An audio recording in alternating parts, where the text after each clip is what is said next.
Center, and welcome to Daughters of Greatness. You all hear me okay? Is the mic loud enough? Good, thank you. Well, welcome to Daughters of Greatness. If I haven't had the pleasure to meet you, my name is Erin Herbert, and I'm so excited to be with you all this morning. Let me begin by welcoming some of our special guests who are here. First, I'd like to acknowledge all of our sponsors who help make this event and all of our mission-related programming possible at the center. Let's hold our applause to the end, but I'll list them all. Our bronze sponsors, AARP, ADP, Amber Hollerman, Dr. Alexandra Gerasimitis, Bellarmine University, the Glenview Trust Company, the Junior League of Louisville, Mary Casey and the Kentucky Financial Group, Metro United Way, PNC, Nana Lambton, our silver sponsors, Louisville Public Media and West End Gin, and some of our platinum sponsors, Brown Forman, Louisville Tourism, Churchill Downs, the Community Foundation of Louisville, Passport by Molina Healthcare, and Republic Bank. Let's give them all a round of applause.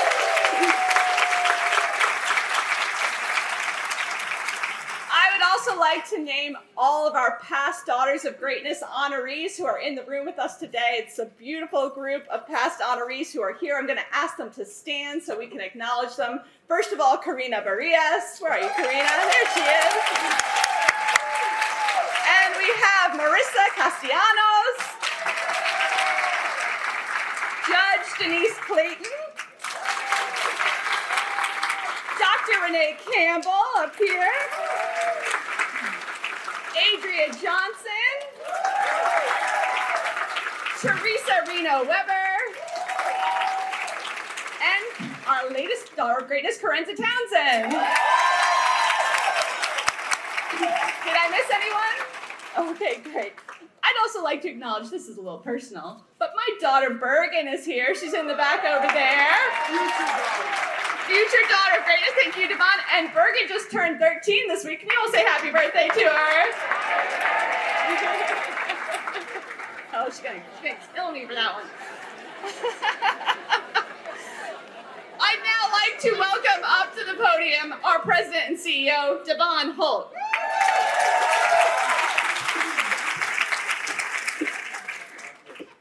Good morning. I love this daughter's energy. And I especially love it because I'm still dealing with a little bit of jet lag. I've been traveling this week and was trying to decide if I wanted to do coffee or if I wanted to do the energy in this room. And the energy in this room is so much better than caffeine. So thank you guys for being here this morning. And again, welcome to the Muhammad Ali Center. For those of you who haven't been here before, we welcome you to the home that greatness built. It's a 96,000 square foot facility dedicated to the life and legacy of Muhammad Ali. I share with those of you who don't know a little tidbit about this place that it is the single largest facility in America, but I'm going to gamble and say the world, the single largest facility in the world dedicated to celebrating the life and legacy of a black man.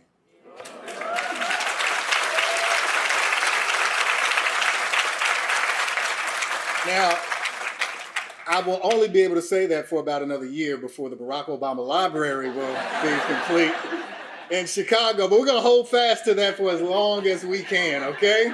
You guys help me spread that news. I also, in the same spirit that Erin shared, want to recognize some special guests here in the room.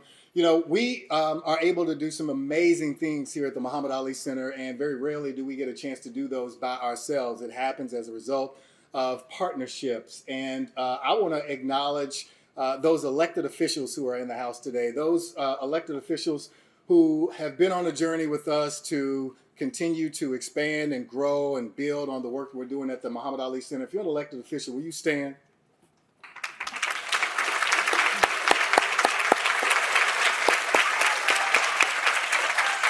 And if there's anyone who's running for office, I'm going to encourage you to stand.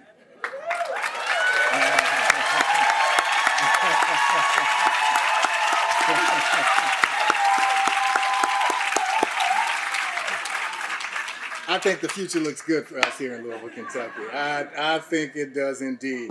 I also want to take just a moment to welcome a new leader in our community, Kenya Young. Many of you probably haven't had a chance to meet her yet. Kenya, will you please stand? Kenya is the new president and CEO of WFPL, our NPR affiliate here in Louisville. Welcome here.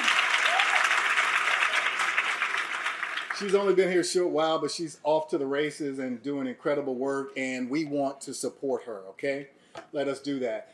Listen, we've got a beautiful human being who's going to stand here and be acknowledged and celebrated, rightfully so, today. I met Gretchen, maybe about 5 or 6 years ago, and I remember the question I walked away with asking my staff at Goodwill at the time. I says, is she real? Is that sincere? And sure enough, she walks the walk and talks the talk every single day. So being able to open this space up and welcome you into a beautiful sorority of sisters who are doing great work is indeed our honor. But in order to make these things happen, I want you guys to know that we welcome your support of the Muhammad Ali Center. Supporting initiatives like Daughters of Greatness and so many of the other things that we're doing does require support. And that support is growing. I want to be really clear about that. Lonnie Ali and I just got back from the Aspen Institute for the Idea Festival, where people literally from around the world gather to hear ideas that are being leveraged to make the world a better place. And they gave us a platform to talk about the work that we're doing at the Muhammad Ali Center in that space. And so because of that, the support for the Muhammad Ali Center and the embrace of our work is expanding and growing. But I never want to overlook the opportunity to ask our own family members in our own backyard for your support. So very intentionally, very directly, I ask that in your time, treasure, and talent, that you find a way to connect with the work that we're doing, support the Muhammad Ali Center as we transport and export greatness out into the world. Thank you guys very much.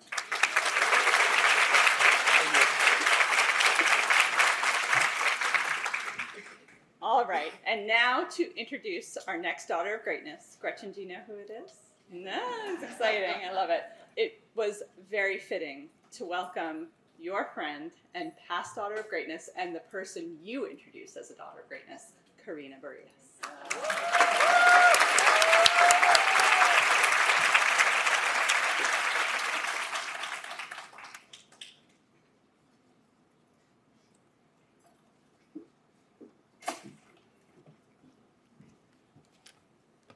Buenos días.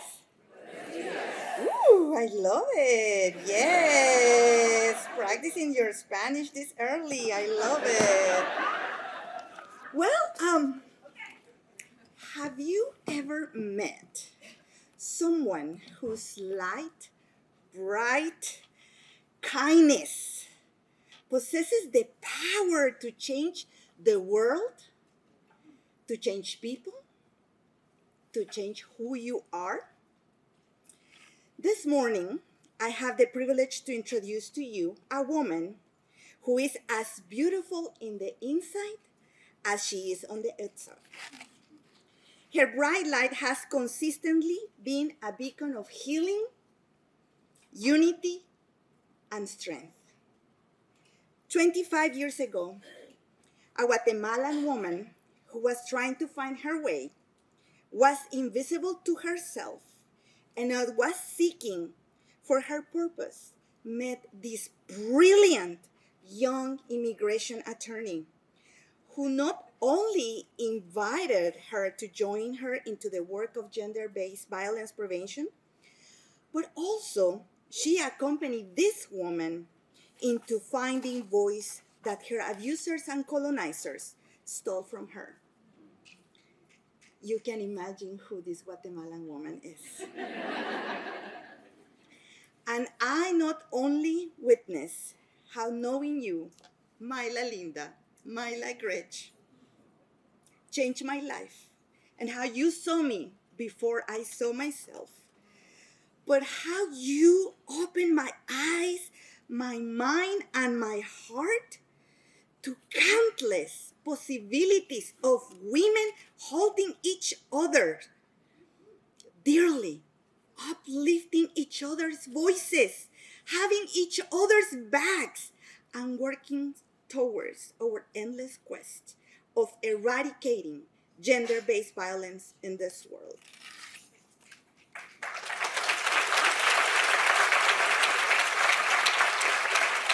Gretchen is not only incredibly brilliant, but also so strategic.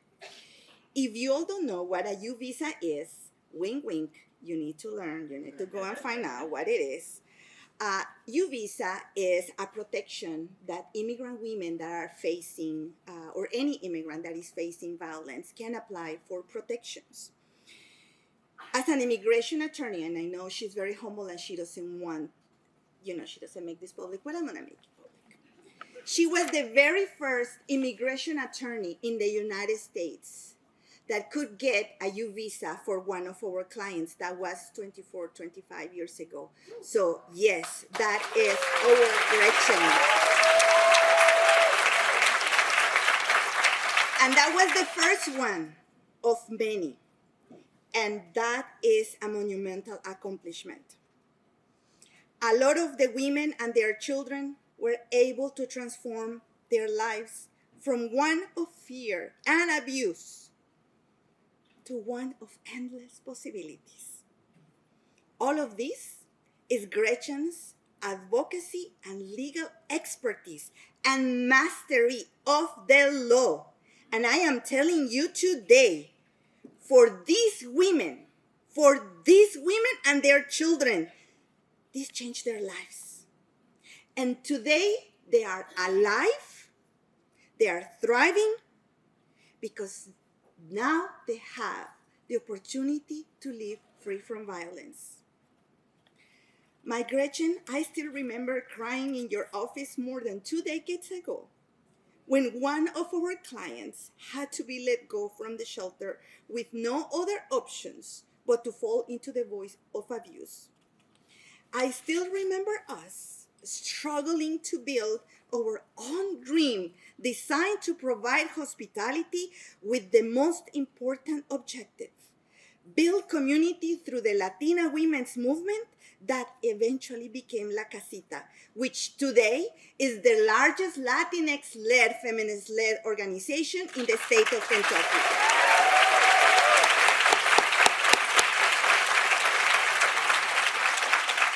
I couldn't give up because I had you next to me, reminding me of my collective power. We,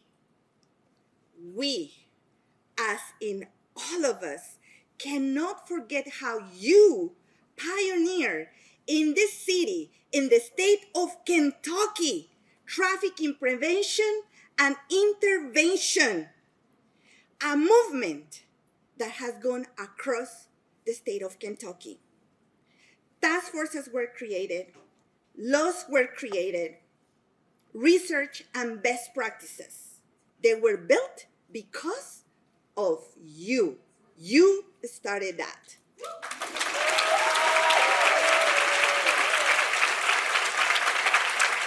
I also can hear you telling me we need to push for more women to run for office so we can make sure that our sisters and our daughters have the opportunity to change laws that will protect all of us. And when you said that, you meant all of us, including women like me that have been minoritized, women that have been put at the margins for the color of our skin or our accents when we speak. Women of color, Latinas, immigrants, Black, Indigenous, LGBTQ, again, all of us. Gretchen, espero que sepas que aquí estamos, algunas de tus hermanas latinas, con nuestras hijas, que te debemos tanto. Algunas de nosotras te debemos nuestras vidas. Some of your Latina sisters are with you this morning with our daughters, gathered here today to thank you for saving our lives. And thank you, because it was not only Latinas, all the women that you have touched in your path. You have been a champion in breaking down barriers imposed by patriarchy and systems of oppression. You have promoted sisterhood, safe spaces, and equal rights. And yes, your light is so bright that you have unlocked spaces where other women lights can shine freely and strongly. You have stood up for all of us, for me, leading the way for us to stand up for others. Gretchen is indeed a daughter of greatness.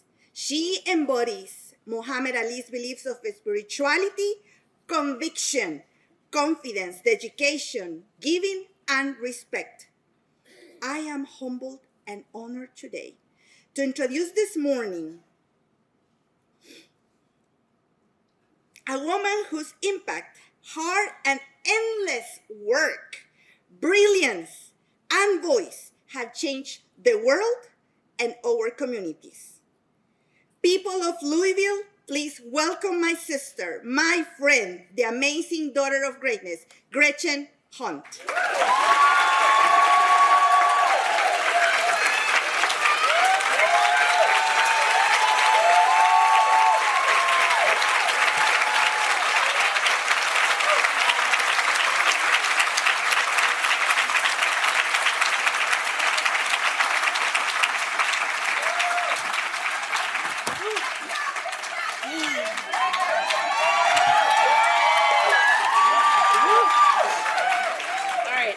My timer because I could talk forever, so I want to be true to that.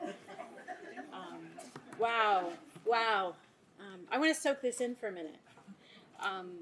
When I trained women to run for office, one of the things we would teach them is receive the applause.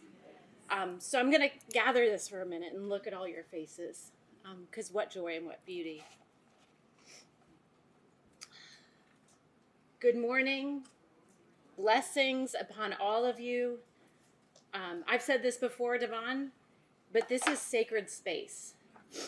Not just because of who's gathered here, sisters of greatness, siblings of greatness, brothers of greatness, fathers of greatness, but the intentionality of this space.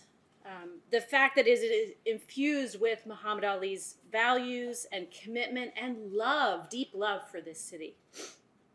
This morning I'm filled with so much gratitude. My cup runneth over. And this recognition is an invitation into a broad sisterhood, and it feels very much like an embrace of our city, and our city in the way that it should look all the time. I feel it. I feel it from my head to my toes. And it's all the more powerful now, given the forces that are against those who are fighting for all forms of equity, including gender equity.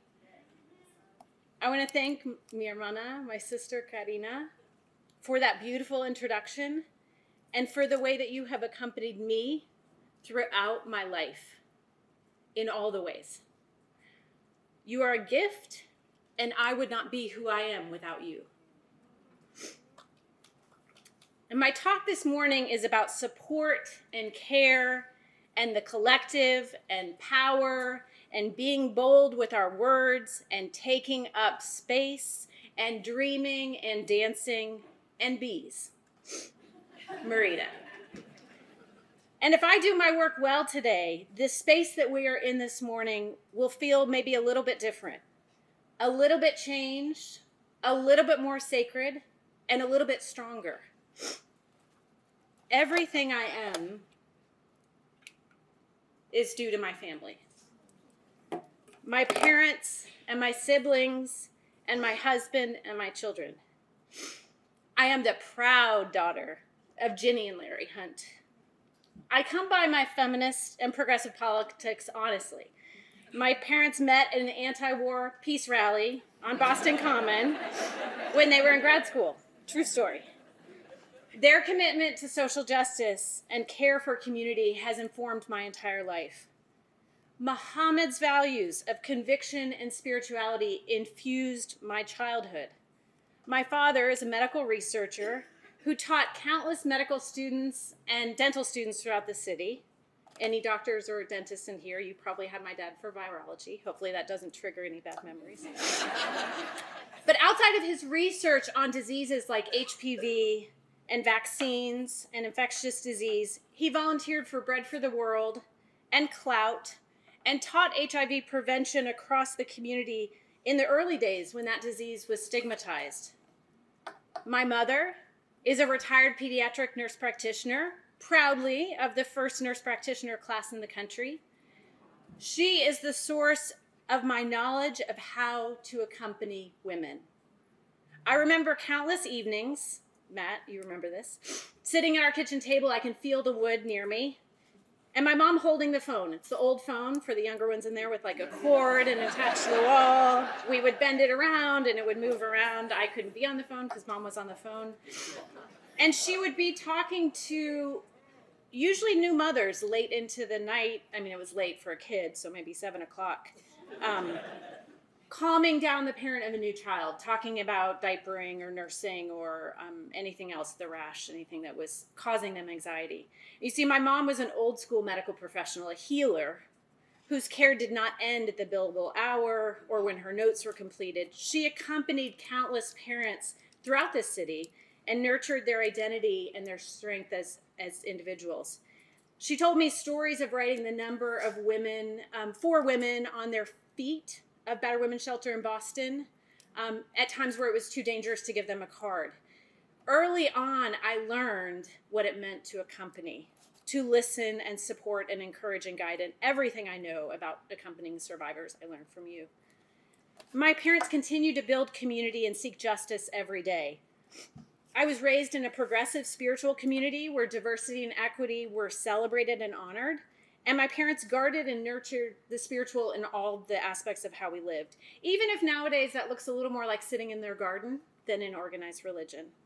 There was also a lot of laughter and roughhousing in nature and with my brothers. I'm the oldest daughter. You may get that energy from me sometimes.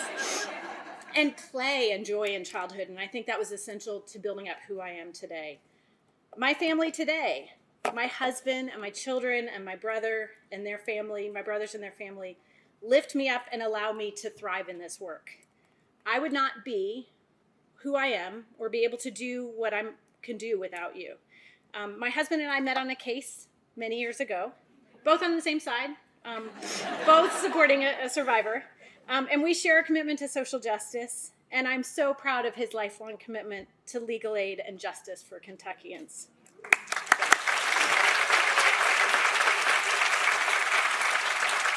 And to my children, you are my greatest work and my greatest joy, and I love you to the moon and back. And thank you for sharing me with this community so that I've been able to do this work. When I think about 2 of Muhammad Ali's quotes that resonate most with me about my parents and my family, they are that public service is the rent you pay for your room on earth, and also impossible is nothing. I was raised feeling like the world was my oyster and my possibilities were limitless. As a child of the 70s, I had a great book that I still cherish today, Girls Can Be Anything. We still can, although we still have not yet been president, which was in this book in 1973. And I cherish this book. It said that girls can be anything, and early on I saw images of women leaders worldwide. That inspired me to think about the world and possibility. So here's a snapshot, a little bit of how I became a feminist and the lawyer and the advocate that I am today. The first picture is me as a child. You can see that I like to dress up early on. Still do. From a lot of clothes from Goodwill, so support secondhand, support Goodwill. And I had named myself Princess Lori Louise Lante Sabrina. Don't know where that came from, but I like the energy. But my parents let me do that, right? I could dress how I wanted, I could be who I wanted, I could be creative. The second image also pretty much tracks. That was one of my first protests in DC in the early 90s for women's rights. And then the third image is that baby immigration lawyer with Karina posing with me in that picture when we were doing the work together at the Center for Women and Families. But what was nurtured in me was a sense that my voice mattered, that I could be strong, and that I could be myself. And that passion led me back to Louisville in 2000 after graduating law school to begin a legal clinic with immigrants. And all the seeds of this, my advocacy, my voice, my sense of possibility of my own power, stems from my family. But it also came from the women in this picture. Now, this is not 25 years ago. We are a bit grayer after that. But this was when my life's work on working on violence against women began. Like Muhammad, I have a strong, strong conviction in me. It's probably more appropriately called stubbornness, so I credit my Irish heritage for that. But it's led me to refuse to believe that we can't stop violence against women, that we must do everything in our power, and that conviction has led me in my work. I learned everything I know about advocacy from some of these women in the room, from Karina, from Darlene Thomas, and they allowed me to see how you accompany survivors with authenticity, with accompaniment, with grace, beauty, tenacity, and even sometimes humor. But the greatest women, my teachers, and I've said this to some of them this morning who are here, were the survivors that I accompanied. Everything that I know, much more than what I learned in law school. The ability to get that U visa, that was because of a woman who was brave enough to tell her story. And also filed at the same time a civil rights complaint that led to a review here in compliance in the hospitals on Title VI, which used to protect language justice. It will again. So it was her courage, right? That I was just the vehicle to make that happen. When people would ask me, how do you do the work? It's so hard. And I said, the work of accompanying survivors is never hard because the human spirit, the will to survive, is so strong. What was hard and what kept me up at night is when the system failed. When law enforcement, judges, lawyers, hospitals, shelters, all the other places that are supposed to help didn't work, especially for immigrant survivors. And some of those barriers still unfortunately exist today. And are really, really scary for folks. So I'm going to take a minute here in this space to do something. If you remember that I talked about if I do my work well this morning, the space will be a little more sacred. So I'm going to invite you into that. In our country, and I think around the world, but particularly in the United States, we place a lot of weight on women, right? How many women in this room are tired of the weight?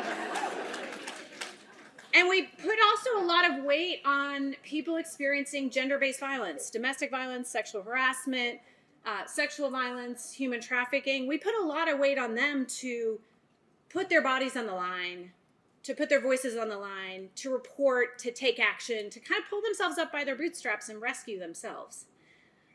And this individual approach, while we want to preserve people's agency and choice, and they have a right to decide when and how and if they try to escape, it doesn't always work. It has limits.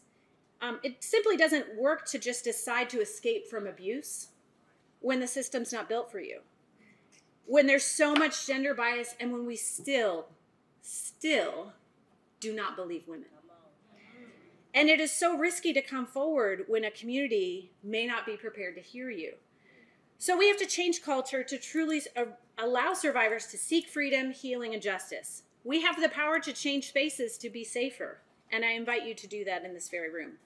Raise your hand if you believe that everyone has a right to live free from violence in their relationships, in their homes, on the streets, and in the workplace.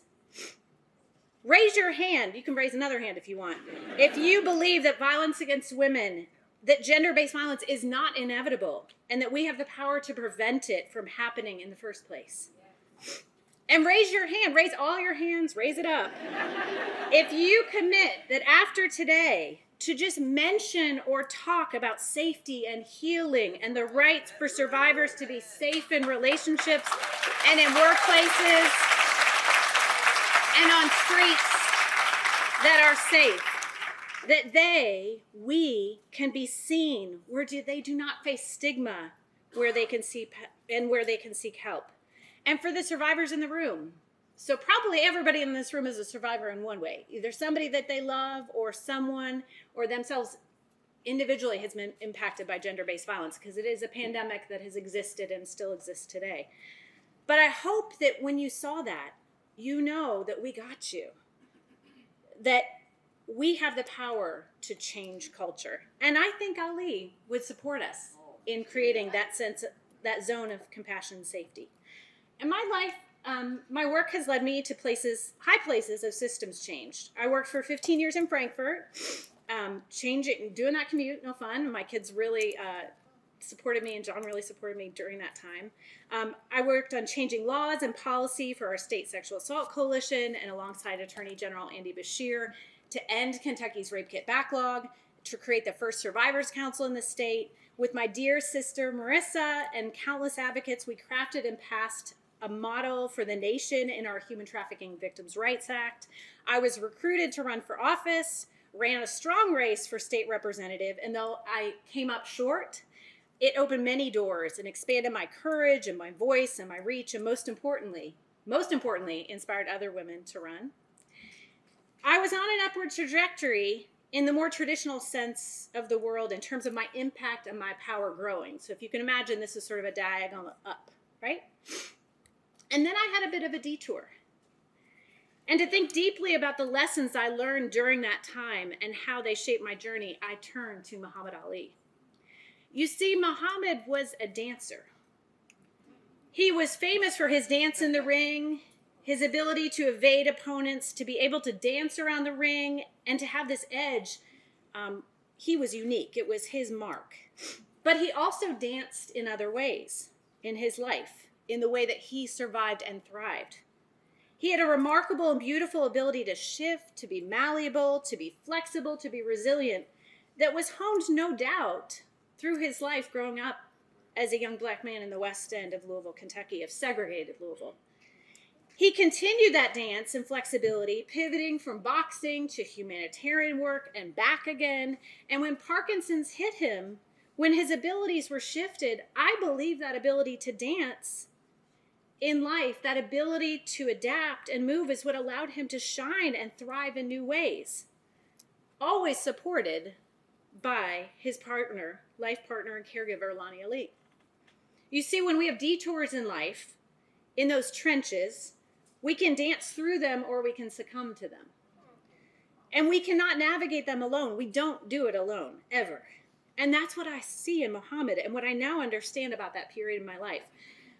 So I left work in Frankfurt and returned to work in Louisville in 2019, and it was a challenging time, to be honest. I felt in some ways that I had lost my way. I had been so identified as Gretchen, human trafficking expert, working on violence against women. And I was working in several different positions during just a couple of years, moving around a lot. And I felt unmoored and lost, feelings exacerbated by the pandemic. Some of you, I see Ashley, I see other folks, really held me together during that time. I don't know if you know that. And I was held up during that time and through other hard parts of my life by my tribe of women who reflected me back to myself and gave me the tools to revision the situation that I was in. But I realize now that that period was a necessary part of my journey to hone how I wanted to move through the world and how I wanted to create change. My path up to that point, as I had said, was pretty clear, traditional trajectory of what we typically see as individual power and success in American culture. I had measurable wins, I had growing political power, I had titles, and I was moving up.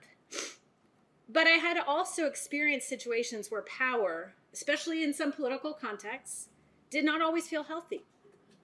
I saw that power was sometimes exercised over people, that sometimes power was held too tight, and that it did harm. And I wanted power to look and feel in a different way. For example, when people asked me, and still ask me now, do you want to run for office? And you should always say to that question, I'm open to it, never say no. This is for everybody else, but I don't apply that advice to myself. So when people ask me now, I say, no, it's not, I don't really want to. I do desire for women and people of color to run and take up space. And heck, I've probably recruited and urged a fair number of you in this room to do so. Right, Joy? But I did not want that type of power for myself anymore. So I started to really think about power and what it means and what it could be. I had seen too much in my work on domestic violence of power being power and control over a person. I had seen in some political and workplace cultures that power did harm and didn't work. It stopped the work from happening.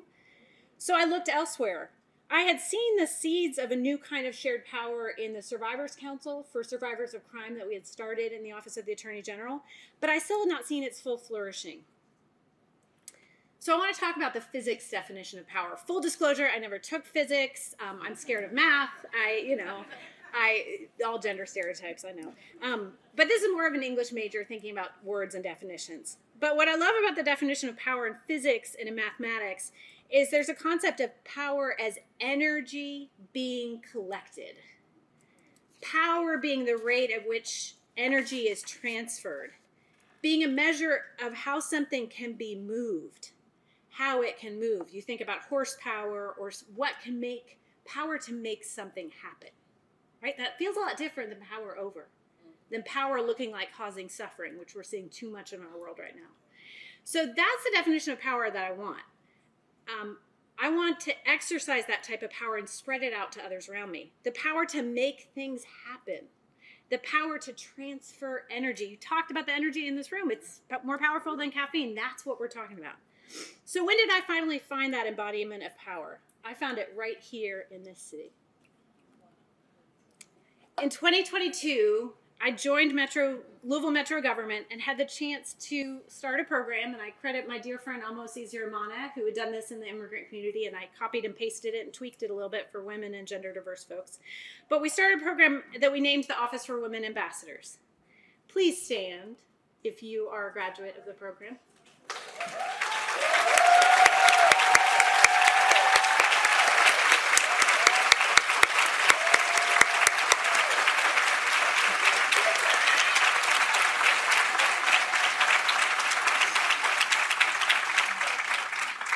And starting that program allowed that beautiful exercise of power to take root. Ambassadors, am I right that you could feel that transfer of power? You have felt that transfer of power and that growth of power in the rooms that we have been in? You feel it. Can you feel it today? What we've co-created in this program is a network of women and gender diverse individuals, non-binary folks for others who experience a lot of the same barriers that women face.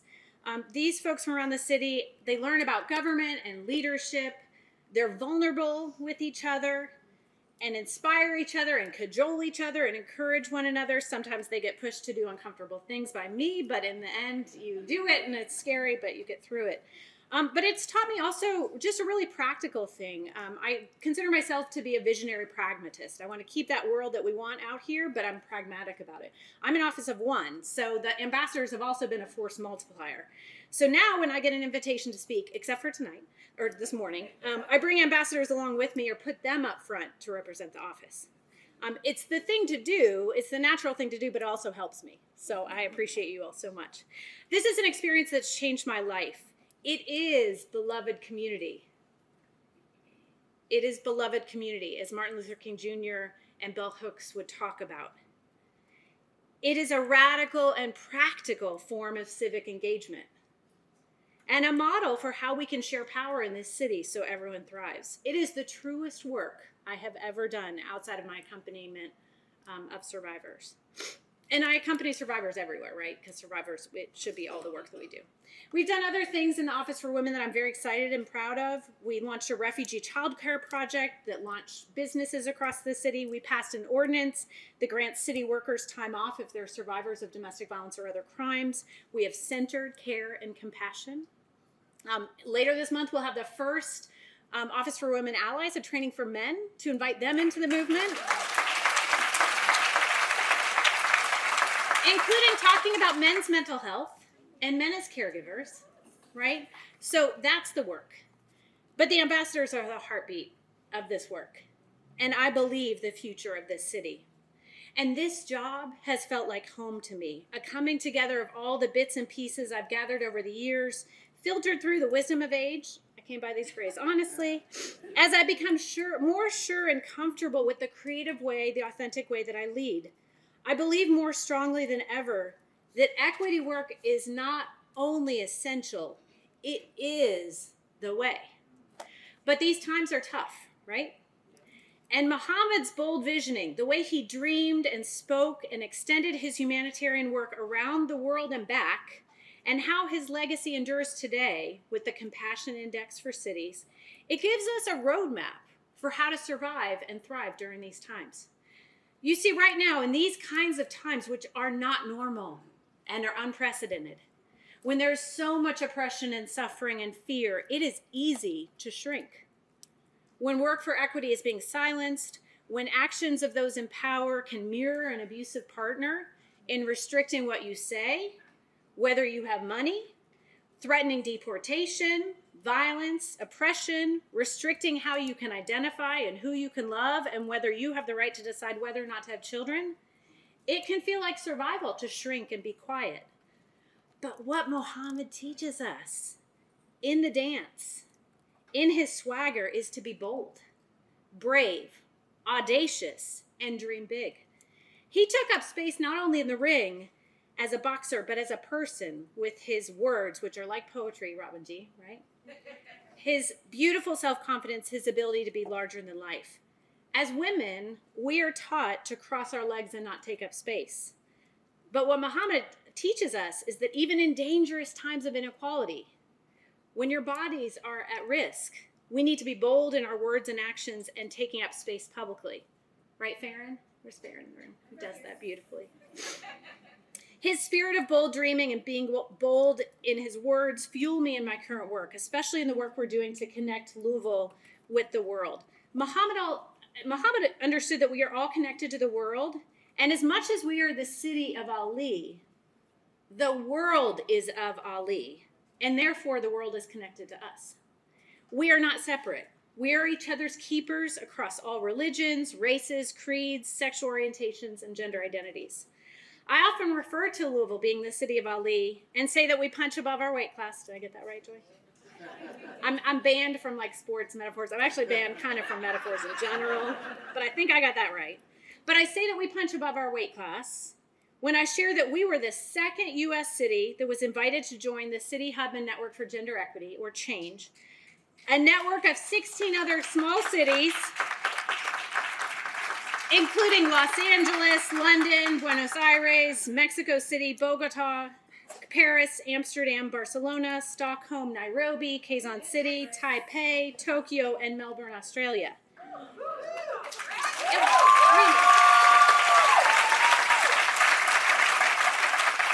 They looked at the work, in particular, our ambassadors and our ordinance on victims of domestic violence, and that's part of what persuaded them. They work on gender equity, and we were selected by Change for a pilot project alongside Stockholm and Bogota on making cities safer for women, girls, and gender diverse individuals. And in October, we were joined by a team from London who came to the Ali Center, international experts who also wrote guidelines for the Mayor of London, England, and they did a series of workshops with teen girls at La Casita Center, and walks in with women in Smoketown and Russell neighborhoods. And this work was about how we look and imagine how cities can work and be joyful and safer for women and girls. This work, especially with those teen girls who were able to envision creating parks that were made by them, has lit a fire in this city and has led to such beautiful and visionary growth. It has also connected our Office for Women Ambassadors, right, Shanice, to women around the world. Our city has beautiful possibilities, folks, especially when we activate our networks of women, when we activate our hive. I told you I'd talk about power and care and dreaming and dancing and bees. So here's the part about bees. Marita, I always think of you. We all know the beautiful quote, float like a butterfly, sting like a bee. So bees do fight for their survival. They stand up, they fight back, which is an important lesson, when they're at risk, and they do sting. But bees also dance. When they find food, when a bee finds food, they come back to the hive and they do a dance to map out the way to that resource for the other bees. They're part of a collective working together. And I think that's what we're called on to do right now. We're going to have to think of new ways of communicating. We may need to do it in code. And connecting and showing each other the safe way to do the work of social justice and equity and to get resources so that all can be fed physically and spiritually. I want to close with just a few calls of action for us, but I want to begin with a beautiful metaphor of bees also from my family. Maybe your family does this, but we text each other a lot with like cute cat videos and animal videos. And I think it's just a way of sharing a little joy in hard times, but also saying like, I see you. My kids know it. I send a lot of them. So my kiddo, my youngest, sent me a little video, and in that video, a woman had found a bee that was wrapped up in a spider web, wouldn't have survived. And she took that bee and brought it to a hive. Now, the bee didn't belong to that hive. I want to say that again. The bee did not belong to that hive. But when the bee was there, the group gathered and unwrapped that wrapping around that bee, and that bee could feed and survive. She kept trying it, and it happened. So no matter, this was a thing that they do, it didn't matter about borders and languages and gender identities and who you are. When someone was on your doorstep, you help them to survive. Because when the tornado comes in, it's going to take us all, right? So we have to do that. So what a beautiful, beautiful metaphor to end with, I think, about belonging and the way that we accompany each other regardless of where we're from. We are each other's keepers, and our survival is bound up with one another. And I think so much about what Muhammad Ali left us, and I just know a bit of it, right? But one of the things I love is this rich symbolism of bees and butterflies. So we can be constantly reminded by these little beautiful elements of how to act and be in the dance of life. One of the urban design ideas, Amanda, I see Amanda there, Women in Wallet, put money in women's wallets. One of the ideas that's come up in our talks is painting trails of bees and butterflies in various ways to make spaces and corridors safer, more joyful, and inviting. I don't think that's a coincidence that was coming up, and I'm here today talking about it. So my call to action for you is this. Be bold and visionary in your dreaming, like Ali. Dance your way to safety and resources, and communicate that way to others. Multiply power in the collective. Power isn't pie. When you share it, it grows. And most of all, care for one another as Ali did. The Compassion Index is our roadmap for how to do this. And let's do this joyfully together. When I asked my dear friend, Dr. Ellie Cosgrave, part of the visionary team from London who worked with us, how she deals with adversity and resistance to gender equity, she said, stop knocking on closed doors, go through the doors that are open. And this is the part that I want to end with today. Make the party so irresistible that everyone wants to be a part of it.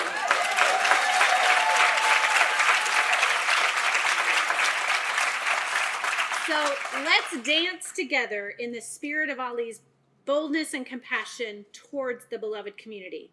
We are all that we need. Thank you and blessings on the call.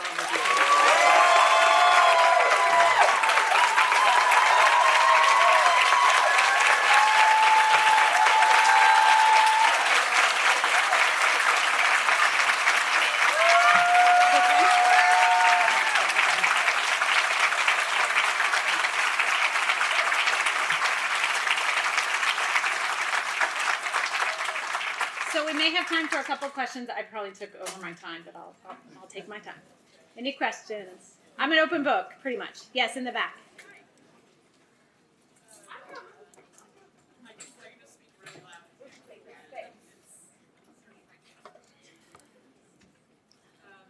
Right, my name is Lee Yacomides. I met you through the American Planning Association. Yes. Great to see you again. Yes. Also wanted to say that I got to participate a little bit in the change thing, and I still use the data from that report for my own work nationally. So you're making an impact nationally, as all of you are that contribute to that. So it's really cool. So I'm in urban and transportation planning.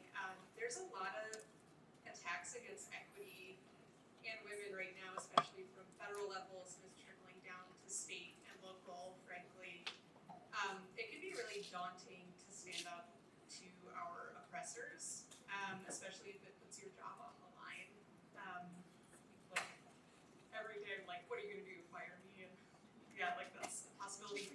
So, how have you, and like the Office for Women, how are you adapting to this new climate, and how are you kind of reacting to it to keep momentum going and to keep yourself encouraged and energized?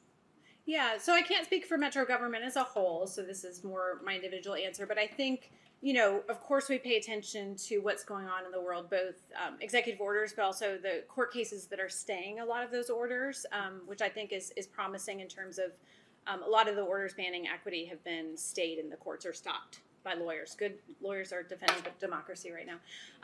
I think we just, keep doing the work. You know, a colleague of mine in DC, when I asked what they were doing, she said, we'll keep doing it. I said, you know, we'll all keep doing the work until we literally get duct tape put over our mouth. And then she said, and then we'll pull it off. So I think, you know, I think we have to be smart and strategic and keep the work going and not, but I do think this work is so much bigger, and it's not just bound by certain words. We can do it in a lot of ways. We're smart. We're resilient. I mean, I look at all the women in this room who had to navigate things. But I think we need to stand firm in what we know to be what is true. And that's what's anchoring me today. And these women, and a lot of you all are that fabric. And that's the affirmation. When the energy is there, you go to where the energy is. And there's so much more energy there. And our vision of the world is so much more compelling, right? A vision where people can flourish and thrive and cities are safe. That feels a lot more compelling to me than the alternative. So great question. Yes, Teresa. Congratulations and thank you for your wonderful words this morning. What can we do to engage with and support the Office for Women? So one of the things I love about learning from our international partners is that this work is not confined to any one office. So the idea of gender mainstreaming, which sounds like a clunky policy word, and our governor, my dear friend, would be like, Gretchen, get rid of that word. It's way too clunky, right, if you heard of his podcast. But it basically just means that this work is everybody's business. So if you work in corporations and banking, or you work in healthcare, or you work in construction, figure out in your work, like, who's at the table? Are women at the table? Are diverse women at the table? Are you thinking about how you're engaging people, how you're collecting data, how you're doing the work? So if you all can populate this work, it's a great example. We train the planners, and now they're just taking it on, right? So do the work yourself. And I think, you know, if you have seen the work of like the ambassadors and it works for you, I think see how we can share that strategy with you. But I feel so much support and love from community, and the ambassadors I just think are the best connectors to explain the work that we're doing. Thank you.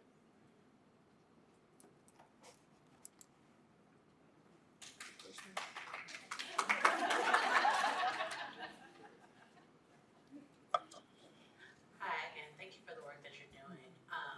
Seeing all the influences of women and powerful people in your life as you were going through your journey through law school and other places, how do you feel like you can influence the younger generation to step up to the plate and continue on even with everything that's going on? Yeah, so I think the part that you said about how to continue on, so young people are inspiring me so much. They have it figured out, right? They have gender equity figured out. They have care economy figured out. They have mutual support, mutual aid figured out.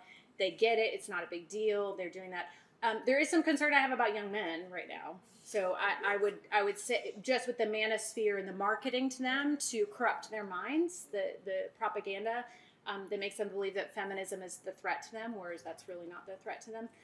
But I think we just keep connecting. I love intergenerational work. Miss Wanda Mitchell-Smith, I have not lifted up your name, but I need to, because what a privilege and gift it's been in my work. When you're working intergenerationally, we need to connect, we need to gather together, we need to listen to elders, we need to listen to young folks. I think that's the work right now. I don't know, that's what feels like to me the authentic work. So I'd love to work more with young women and young men. There's not yet a program like that. Maybe ambassadors can help me start that, but that would be an idea. So.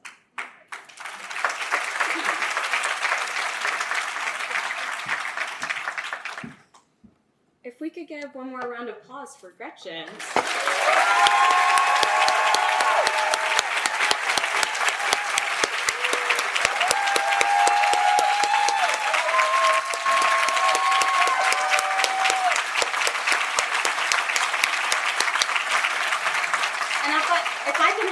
Our past Daughters of Greatness and all those from the Office of Women Ambassadors Program, please come to the front of the stage to honor Gretchen with us.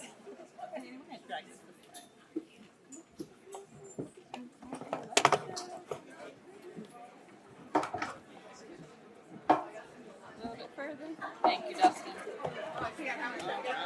We're welcome to stand up for you too.